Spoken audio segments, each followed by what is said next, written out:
முருகன் பக்தர்களின் வாழ்க்கையில் அவரது அருள் எவ்வாறு பல்வேறு அடையாளங்களாக வெளிப்படுகிறது என்பது அனைவருக்கும் ஆச்சரியத்தை தருகிறது.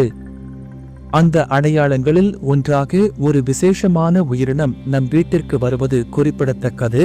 முருகனை மனதார வழிபடுபவர்கள் தைரியம், நன்மை மற்றும் தெய்வீக சமீபத்தை அடைகிறார்கள். சிலர் கூறுவதப்படி முருகனின் கிருபை உள்ள வீட்டிற்கு மயில்கள், பறவைகள் அல்லது எளிய முறையில் சில சிறு உயிரினங்கள் வருவது குறிக்குறியாக கருதப்படுகிறது. மயில் என்பது முருகனின் வாகனம். சில நேரங்களில் பறவைகள் அல்லது மிதமான உயிரினங்கள் அமைதியான சூழ்நிலையை உருவாக்குவதாக உணரப்படுகிறது. நம் வீட்டில் புனித தன்மை எவ்வாறு அதிகரிக்கலாம்?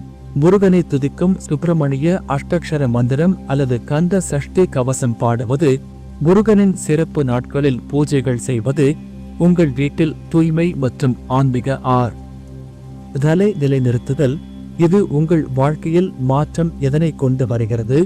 இந்த அனுபவங்கள் நமக்கு ஆன்மீக நம்பிக்கையை அதிகரிக்கின்றன. இது உங்கள் மனதில் அமைதி, குடும்பத்தில் நன்மை மற்றும் ஆன்மீக வளர்ச்சியை தரும். முருகன் பக்தர்களின் வாழ்க்கையில் அவருடைய அருள் பல விதங்களில் வெளிப்படுகிறது. அந்த அருள் ஒரு சில நேரங்களில் விசேஷமான உயிரினங்களின் வருகையால் உணரப்படுகிறது.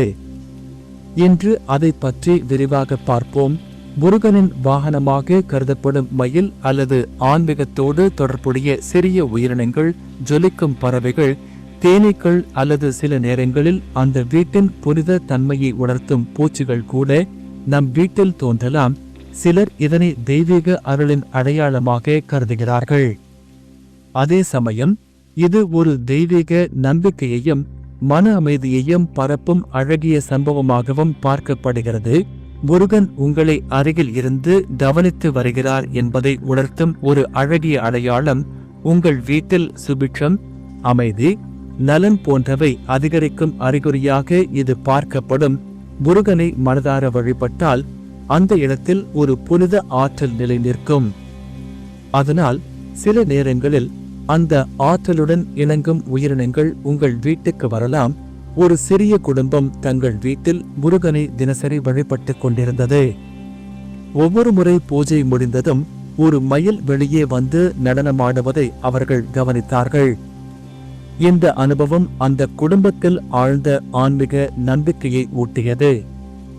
அவர்கள் அதை முருகனின் அருளின் அடையாளமாக கருதினர்.